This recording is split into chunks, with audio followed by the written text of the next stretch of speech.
Ma question s'adresserait à Monsieur Andrew Smith. Donc, quelles sont les principales méthodes à mettre en œuvre pour évaluer la robustesse des modèles économétriques s'appliquant aux analyses d'efficience?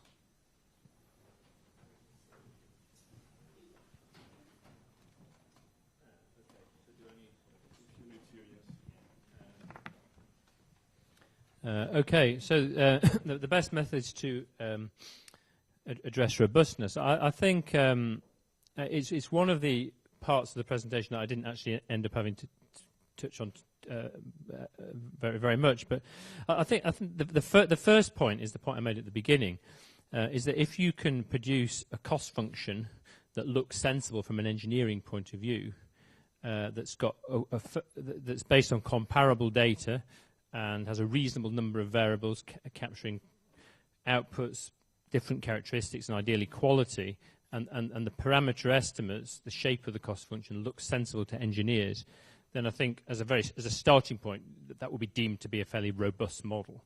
And regulators or their consultants or academics would try to build such a model. They would test different shapes of the cost function. They would test different variables.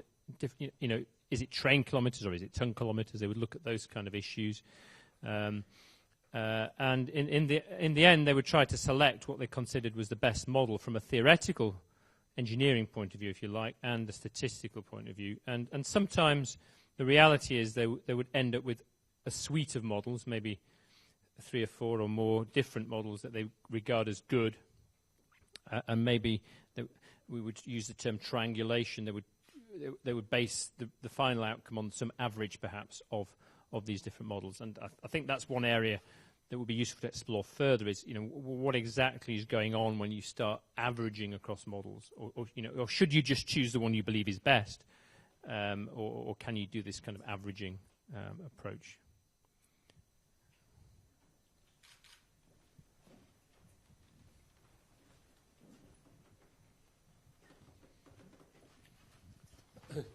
I have one quick comment on what Andrew said, which I hope is helpful, and then I'm going to ask a question of Miguel.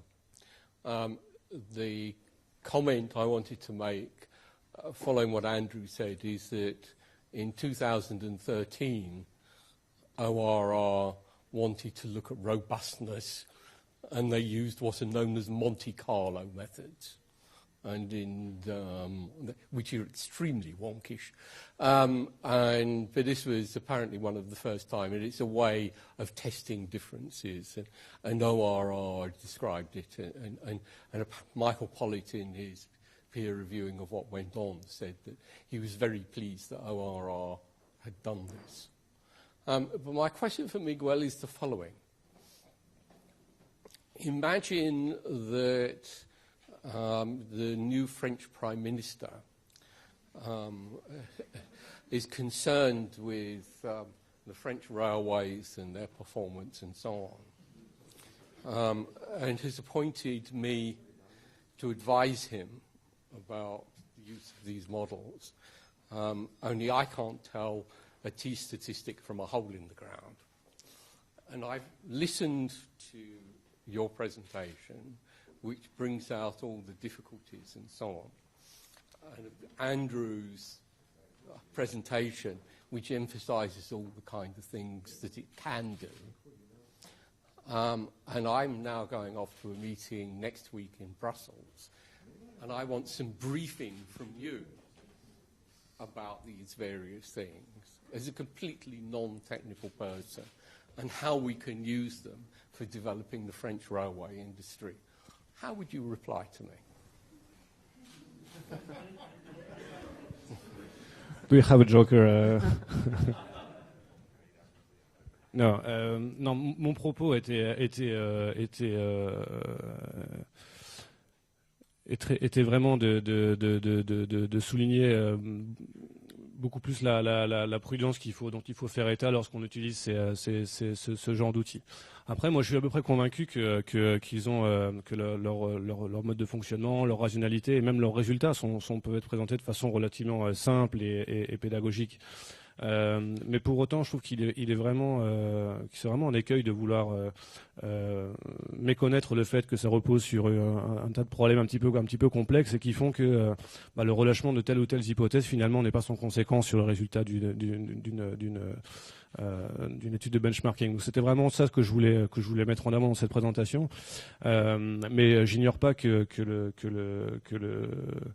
les résultats qui sortent de ces études doivent et on doit faire un effort aussi pour les présenter de façon claire et convaincante et qu'il s'agisse de leurs limites comme de leurs avantages qui sont assez nombreux.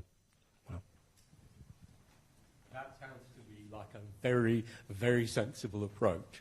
Regulators always have to do benchmarking, but you should never believe that they tell us, quotes, the truth, unquote. Yeah, and I think just to add to that, I mean, it seems to me that the regulatory practice, certainly in the UK, is very much along those lines, that actually we do these benchmarking studies and then the results are usually interpreted fairly sensibly, that regulators understand there's a range of models, there's a range of answers, they will look at many different models. I mentioned actually, I didn't answer in your answer to your question, that there is evidence on putting confidence intervals around these inefficiency estimates, so you can understand how confident are you in exactly the efficiency. So I don't think regulators typically would take a number straight from an econometric model and just use it. They would usually apply some substantial judgment to that, and I think that is the way in practice it's typically applied.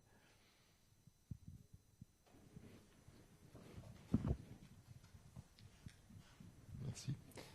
Ma question est plutôt pour Miguel Amaral. Dans votre exposé, vous avez laissé ouvert le choix entre les méthodes paramétriques et les méthodes non paramétriques type DEA. Il me semblait que, au moins depuis les questions relatives aux télécoms et à la scission d'ATT, qui avait amené donc à la libéralisation des télécoms aux États-Unis, il y avait un consensus pour dire que les méthodes paramétriques requéraient beaucoup trop de paramètres pour pouvoir être concluantes et que donc on était ramené aux méthodes DEA, même si elles nécessitent aussi pas mal de données, mais néanmoins moins que les méthodes paramétriques. Donc est-ce que dans les études dans le domaine ferroviaire, vous considérez que les modèles peuvent être suffisamment simples pour qu'on mette effectivement en œuvre des méthodes paramétriques et donc elles restent en concurrence avec les méthodes DEA pour le benchmark? Donc je peux tout à fait confirmer que un des gros problèmes associés aux méthodes paramétriques, c'est qu'elles sont très coûteuses en données parce qu'on est obligé de spécifier une forme fonctionnelle. Et donc pour pas être trop rigoureux, finalement, on crée des formes fonctionnelles très compliquées, très longues, qui requièrent d'autant plus de données finalement. Voilà. Donc effectivement, ces méthodes paramétriques ont le désavantage par rapport aux méthodes DE1 de requérir un très grand nombre de données et de qualité, c'est absolument clair. Et c'est la raison pour laquelle à la fois certains régulateurs, mais aussi certains académiques se reposent parfois sur la méthode DEA. Il y a d'autres raisons, mais c'en est une pour faire ces comparaisons de performance. Donc voilà, j'imagine que Andrew Smith aura aussi des éléments de réponse sur ce point, mais voilà, c'est tout à fait vrai qu'il y a ces deux aspects à prendre en compte. Okay, thank you. Yeah, I mean, I guess regulatory best practice typically tries to use as many different methods as possible to regulators give themselves as much confidence and also for legalistic judicial reasons and so on. My personal take on it is, I mean, I'm far from convinced. If we're saying that statistical methods won't work because the data is not good enough quality or there's too many parameters, it seems to me quite a big step to then say, well, in that case we should use DEA actually. Because certainly if the data is not very good, I mean, DA doesn't take account of random noise and inefficiency. So if you've got one very extreme data point, you're going to get some quite big inefficiency results. And whenever I've seen DA used, the efficiency scores are incredibly low, completely unbelievable, and not very usable. So I'm very strongly in support of stochastic frontier or econometric methods. I think you lose visibility with the DEA. You don't understand, you don't see what the shape of the cost function is. It's a black box. But I realise that people use DEA, but that's my particular take on it. I'm not hugely supportive of it. I've really got a question about whether regulators sort of push the benchmarking data far enough. In some industries, benchmarking has been used for maybe 15 years, but the assets in question still exchange hands when they're sold at a premium of, say, 20% above the regulatory asset value. And I'm just wondering why that might be. Do you think that regulators are worried about the asymmetry in consequences? If you're too hard, the bad effects are much greater than the bad effects of being too generous. Or could it be that regulators are worried about legal challenge? Or could it be that the firms actually have quite a lot of reserves which they keep and they sort of pull out if necessary if they're challenged in order to ensure they actually meet the cost targets that they're set? I suppose the question really is, do you think regulators should be tougher on the firms if they do have access to the kind of benchmarking data which you've so very fully described?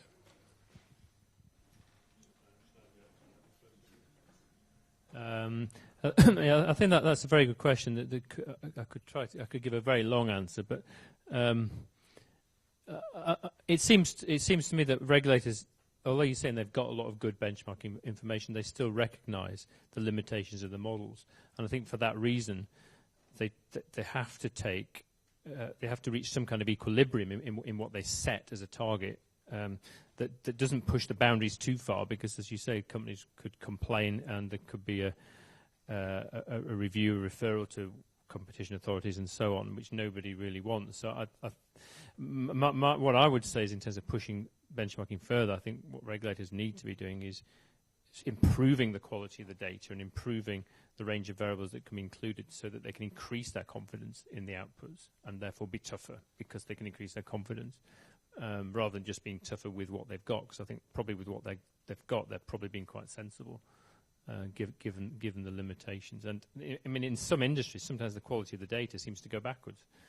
And you know, what you had good data at the last periodic review, and then you find that there's been some change in the way the data is reported, which means you've lost your time series of data, and things like that are really very frustrating from a benchmarking point of view.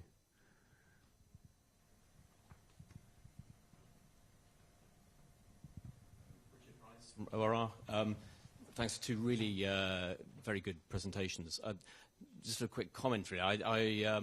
Please don't get the sense that ORR is trying to use econometric benchmarking any less. I think the contrast between the recent periodic review and what we did in 2008 is simply that we have a lot more data and analysis of other sorts. So John's talked about the Monte Carlo analysis that we did, but we also used a lot more bottom-up analysis of each of the components of Network Rail's cost base. And what we actually did was, before we started the periodic review, we sponsored a piece of analysis across the whole industry which used econometric benchmarking, and that, I suspect, conditioned some of the estimates that Network Rail itself came up with. We then made quite a lot of use of this bottom-up data in the review itself, and reran the econometrics as a sort of top-down check. It wasn't the primary analysis we used, but it was a check on whether the bottom-up estimates we'd come up with looked plausible. So, I mean, I think you're absolutely right. You know, we use all of the sources that we have available to make the analysis more robust. You know, you've always got to be sceptical about econometric analysis. It really helps you to ask the right questions rather than giving you all the answers. And just finally, we've also made quite extensive use of emerging econometric benchmarking analysis from a new international data set for high-speed networks, and I think that RFF participated in that, and I think that's also, it's new data, it's emerging, but it's a really good step forward.